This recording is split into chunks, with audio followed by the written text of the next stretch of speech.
Hi everyone, and welcome back to my channel. If this is your first time watching one of my videos, welcome. My name is Daniela and I am a dermatology resident. My channel is for anyone who is thinking about training in medicine or currently training in medicine. I give advice and real life experiences from my own journey in the videos. If this sounds like something that you're interested in, make sure to subscribe to my channel now.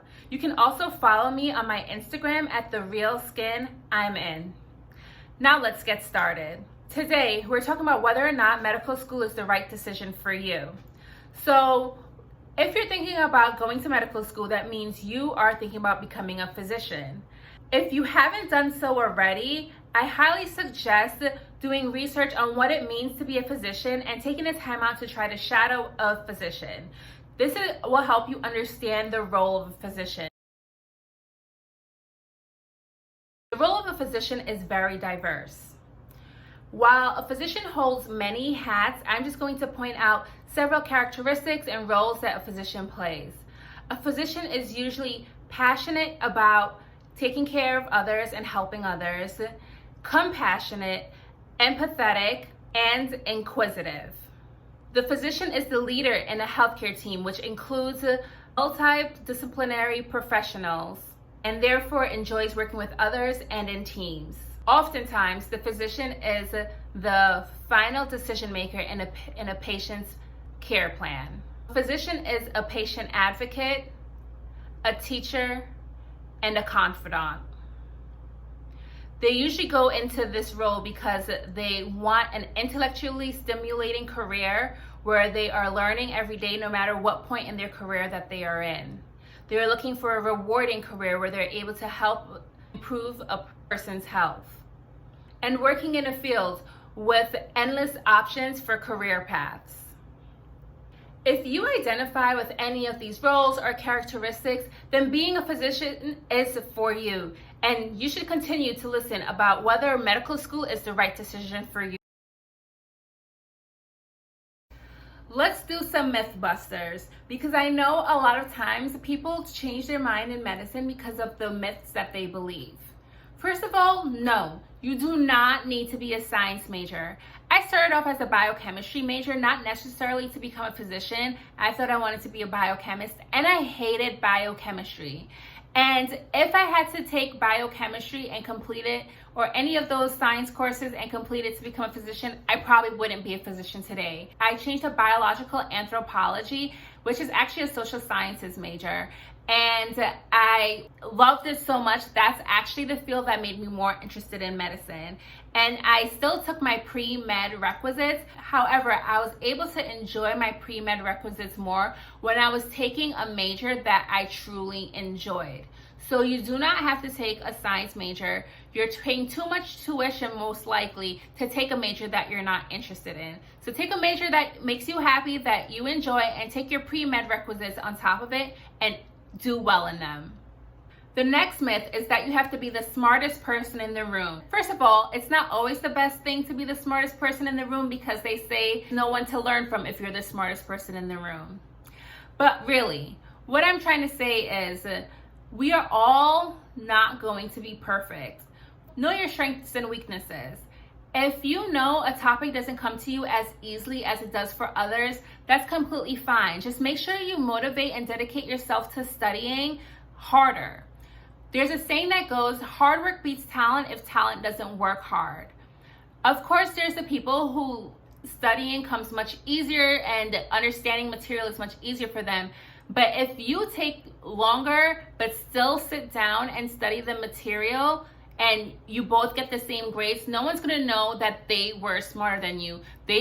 All they'll know is that you both did well on the exam. So make sure that you're just studying hard and getting the grades that you need. However, we all make mistakes. We all just don't do well as we had hoped for. I definitely had C's on my transcript, especially in organic chemistry and in physics. Luckily, in medical school, you do not see courses like organic chemistry again. I noticed those weaknesses and realized I had to bring up my science GPA. I did that by getting a master's in medical sciences and made sure that I studied hard. I took away all of my distractions and went to a whole nother state and focused on my studies. I ended up getting a 4.0 and being able to prove to the medical schools that I have it in me to study hard and ace medical school. That year ended up being one of the best years of my life. I met some of my best friends, and it also gave me confidence in myself to know that I was able to handle medical school. So don't let your weaknesses in grades stop you.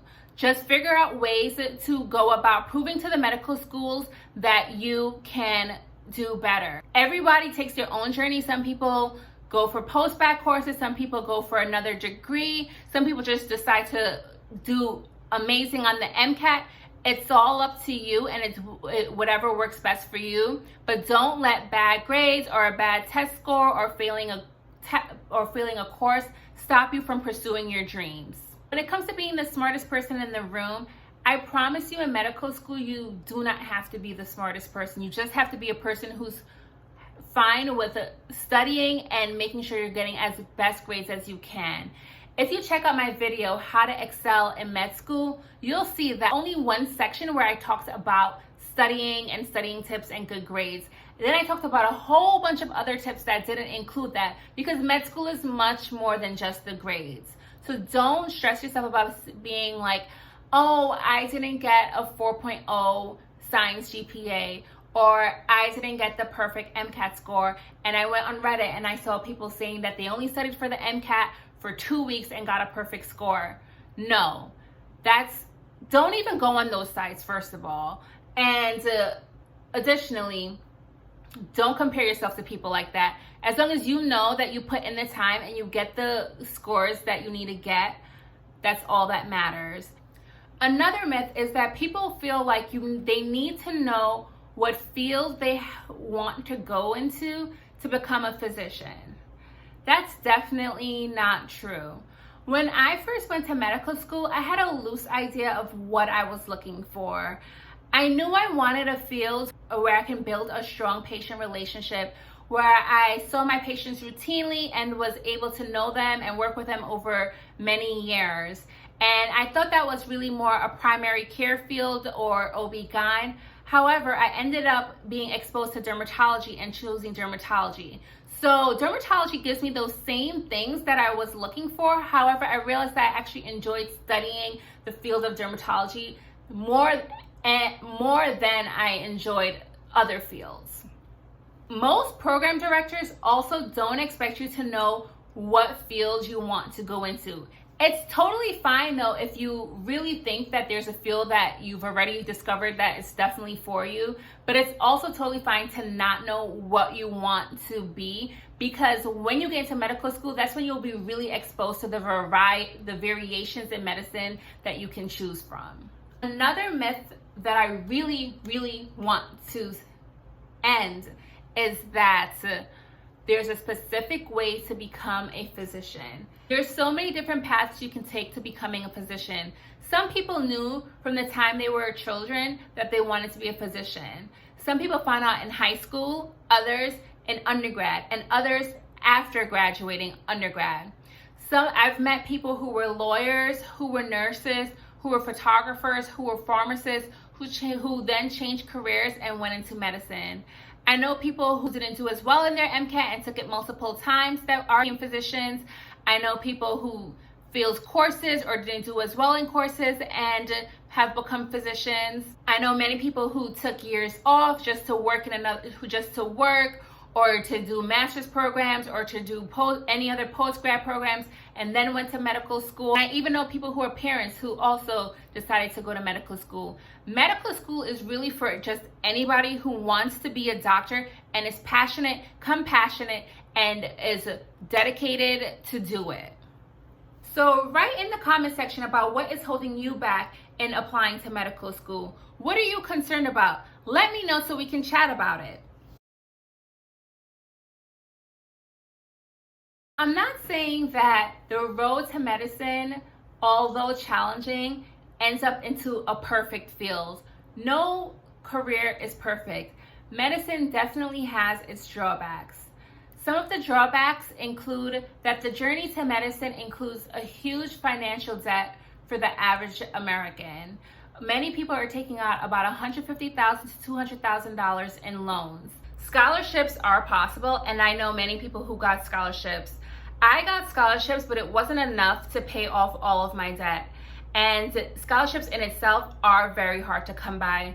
The salary that you will make as a physician will allow you to be able to pay back your student loans. In addition, the training is very long. Training includes, on average, 4 years of undergrad, 4 years of medical school, 3 to 7 years of residency, which is after you get your medical degree.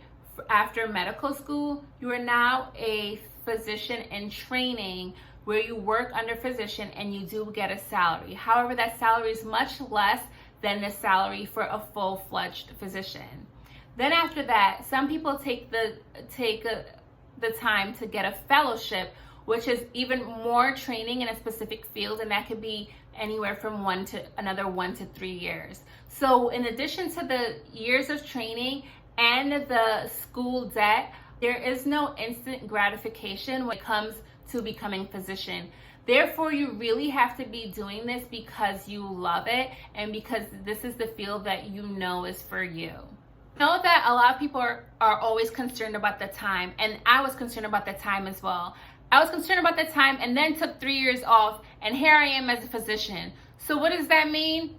That means that the time is gonna go anyway. All that time that you think about how much years it's gonna take and this, that, and the other, if you just sit down and get your work done and get the stuff out of the way that you need to do to get into medical school, the time will pass, and before you know it, you'll be a doctor. It's still crazy for me to introduce myself to anybody as a physician, and even to anyone as a second-year physician. It feels like just the other day I was in med school, and even just the other day that I was applying to medical school. So don't let the time deter you. Another drawback is that because of the time and the money, you'll be living on the poorer side for a while and then busy all the time, and so you'll have to make a lot of sacrifices. That means a lot less socializing with friends and families, missing birthdays, big events sometimes, and that's just part of it. However, looking back at it, none of it I regret because I love where I'm at today. Another drawback to people about medicine is the politics of medicine and the rules and regulations that come with medicine. That's usually by the government and by like just administration. I know a lot of the older physicians complain about it. A lot of it I don't fully understand either, and I'm usually sometimes protected because I'm just a resident, and probably when I go out in the field I'll understand more. But I just wanted you guys to know that that is one of the other things that when you get into the field you understand a lot more. But like I said before, there's no field that's perfect. I don't know anyone who thinks that their job is completely perfect. So once again, if you weigh the pros and cons and you say that I see myself in no other field but medicine, then go ahead and do it, because it's definitely doable once you're motivated. So if you've decided this field is still for you, here's some tips to help you get through the journey. First of all, stay away from the naysayers. When I was applying to medical school, I feel like I heard a lot of people say, isn't it impossible to get into medical school? Isn't it very rare that anyone gets into medical school? I thought only really, really smart people get into medical school. Or I thought really only wealthy people get into medical school. Get all of those naysayers out of your head. When you listen to people like that, you're just like, oh my God, maybe I shouldn't be doing it. But they're not even in the field. Like, what can they tell you? Like, they can tell you about their field, but they can't tell you about medicine. Talk to someone who's in medicine. Medicine can be very alienating, and I really do feel that no one can understand you as much as someone who's been through it. And as much as your loved ones want to understand what you're going through, they just sometimes won't. And sometimes it's lonely. And during your tough times, like studying for the MCAT, it just feels even harder. So your mentors will definitely help you through that. Find people in the field, find mentors. Keep those people around you because they understand the process and they would more realistically help guide you through the process. So keep those naysayers out of your life and get some mentors. And if you don't know where to start when it comes to mentors, leave a comment in the comment section and we'll chat about it, okay? Now, the next thing is keeping positive people around you, even if they're not in medicine, because those people will keep you motivated. I had my family and I had friends who were positive, and they helped remind me that the light was at the end of the tunnel. They paid attention to how I was taking care of myself and realized when I was stressing out too much that they would, like, you know, to make sure I go out and like grab something to eat or walk to the park. I had loved ones also made sure when I seemed discouraged that they were making sure that they said, get up and go study. Forget that bad score that you got on that practice MCAT and just keep studying. And you need those people around you, because that sometimes, no matter how motivated you want to keep yourself, there are moments where you just can't keep going forward. When you see that bad test score, when you see that bad practice MCAT, when you get your final MCAT grade score back and it wasn't what you wanted, you just feel like, wow, maybe this isn't for me. Listen, the only person who writes your story is you. Do not let a temporary failure hold you back from your dreams. At the end of the day, no one can make this decision for you. You're going to have to assess your life, your lifestyle, what you want out of your life to make the final decision. However, I strongly believe that if you see yourself as a doctor, you can become a doctor. You just have to believe in yourself, you have to stay motivated, and you don't let a hurdle stop you from your dreams. Med schools love to see perseverance, they love to see resilience. Remember, if there's a will, there's a way. And I want y'all to stay motivated and keep studying and keep on keeping on to your dreams. If you have any questions, let me know. If you enjoyed what you heard, make sure to subscribe to my channel for more videos. Press that like button and leave comments on what you'd like to hear me chat about next. I'll catch y'all later. Bye.